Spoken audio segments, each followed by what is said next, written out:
વિજ્ઞાનના ક્લાસમાં બધા જ વિદ્યાર્થીઓ સફળ થાય એવું કઈ રીતે શક્ય બને? તો ચાલો આજે આપણે આ મોટા પડકારનો સામનો કરતી બે બહુ જ પાવરફુલ પદ્ધતિઓ વિશે વાત કરીએ: નિદાનાત્મક અને ઉપચારાત્મક શિક્ષણ. ચાલો એકદમ સામાન્ય પરિસ્થિતિથી શરૂઆત કરીએ. વિચારો કે વિજ્ઞાનના ક્લાસમાં કોઈ વિદ્યાર્થી પાછળ રહી જાય ત્યારે શું થાય? આ એવી સ્થિતિ છે જેનો સામનો ઘણા શિક્ષકો અને વિદ્યાર્થીઓ કરતા હોય છે. અને આનો સાચો ઉકેલ શોધવો એ જ સફળ શિક્ષણની ચાવી છે. આ કોઈ નાની સૂની વાત નથી. આ એક શીખવાની સમસ્યા છે અને એને સમજવા માટે એક ખાસ દૃષ્ટિકોણની જરૂર પડે છે. અને અહીં એક વાત ખાસ સમજવા જેવી છે. આ ફક્ત ઓછા માર્ક્સ કે ગ્રેડની વાત નથી.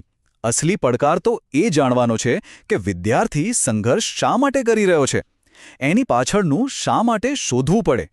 કારણ કે જ્યાં સુધી આપણે શા માટે નહીં જાણીએ ત્યાં સુધી કેવી રીતે મદદ કરવી એ ક્યારેય નહીં સમજી શકીએ.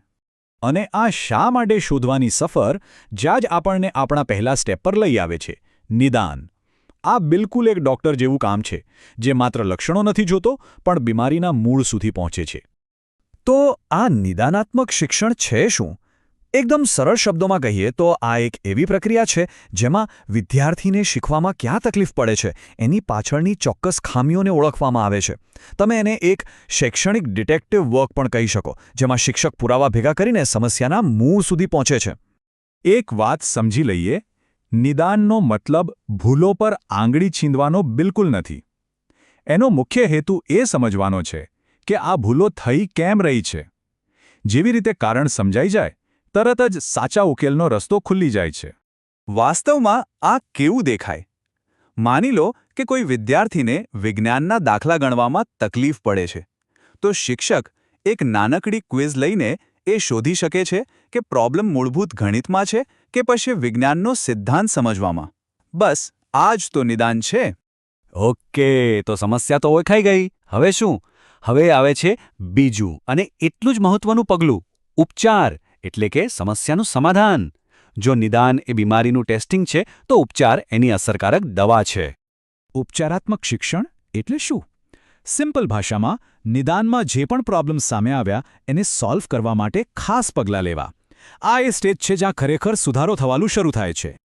અને એનો હેતુ એકદમ સ્પષ્ટ છે. પહેલું તો નિદાનમાં જે ખામીઓ મળી છે એને સુધારવી.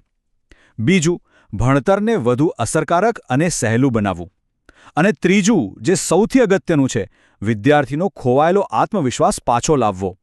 આના કેટલાક બહુ જ સરસ ઉદાહરણો છે, જેમ કે જે વિદ્યાર્થીઓને વધુ મદદની જરૂર છે એમના માટે અલગથી પ્રેક્ટિકલ ક્લાસ ગોઠવવા, અથવા તો મોડલ્સ, ચાર્ટ્સ અને વિડિયો જેવા ક્રિએટિવ સાધનોનો ઉપયોગ કરીને અઘરા વિષયોને ફરીથી એકદમ રસપ્રદ રીતે સમજાવવા. તો આપણે નિદાન અને ઉપચારને અલગ અલગ તો સમજ્યા, પણ એમની અસલી તાકાત તો ત્યારે દેખાય છે જ્યારે એ બંને એક સાથે કામ કરે. ચાલો જોઈએ કેવી રીતે. આખી પ્રક્રિયાને એકદમ સરળ રીતે સમજીએ. નિદાનાત્મક શિક્ષણનું કામ છે ખામીઓને ઓળખવી, અને ઉપચારાત્મક શિક્ષણનું કામ છે એ જ ખામીઓને દૂર કરવી. એક સમસ્યા શોધે છે તો બીજું એનું સમાધાન લાવે છે. ખરું ને? આ તો એક જ સિક્કાની બે બાજી જેવું છે, એકબીજા વગર અધૂરા. આ ટેબલ જુઓ, આખી વાત એકદમ સાફ થઈ જશે. નિદાન એટલે કે ખામીઓ ઓળખવી. એના માટે ક્વિઝ કે ટેસ્ટ જેવા સાધનો વપરાય છે, જેથી સાચું માર્ગદર્શન આપી શકાય. હવે બીજી બાજુ, ઉપચાર એટલે ખામીઓ દૂર કરવી. આના માટે પુનરાવર્તન કે સ્પેશિયલ ક્લાસ જેવી પદ્ધતિઓ વપરાય છે. અને આનો ફાયદો? સમજણ સુધરે છે અને આત્મવિશ્વાસ વધે છે. જુઓ, બંને એકબીજા સાથે કેવા જોડાયેલા છે. તો આ બધી મહેનત શા માટે? નિદાન, ઉપચાર, આ બધાની પાછળનો અંતિમ ધ્યેય શું છે? તે ફક્ત ભૂલો સુધારવાનું નથી, પણ દરેક વિદ્યાર્થી માટે સફળતાનો રસ્તો બનાવવાનું છે. આ વાક્ય આખા વિષયનો સાર બહુ સુંદર રીતે સમજાવે છે. વિજ્ઞાન શિક્ષણમાં નિદાનાત્મક શિક્ષણ ખામીઓ શોધે છે અને ઉપચારાત્મક શિક્ષણ તેમને દૂર કરવા માટે અસરકારક પગલાં લે છે, જેથી તમામ વિદ્યાર્થીઓ સમાન રીતે શીખી શકે. આનો સીધો મતલબ એ થયો કે દરેક વિદ્યાર્થીને સફળ થવાની એક સરખી તક મળે. કારણ કે છેવટે વાત ખાલી ભૂલો સુધારવાની નથી. સાચો હેતુ તો વિદ્યાર્થીઓમાં આત્મવિશ્વાસ પાછો લાવવાનો છે અને વિજ્ઞાન જેવા વિષય માટે સાચી અને લાંબા સમય સુધી ટકી રહે એવી રુચિ જગાડવાનો છે. અને અંતે એક મોટો સવાલ મનમાં આવે છે. સમસ્યાને ઓળખવાની અને પછી એને સુધારવાની આ જે શક્તિશાળી પદ્ધતિ છે, શું એ ફક્ત વિજ્ઞાનના ક્લાસરૂમ પૂરતી જ સીમિત છે?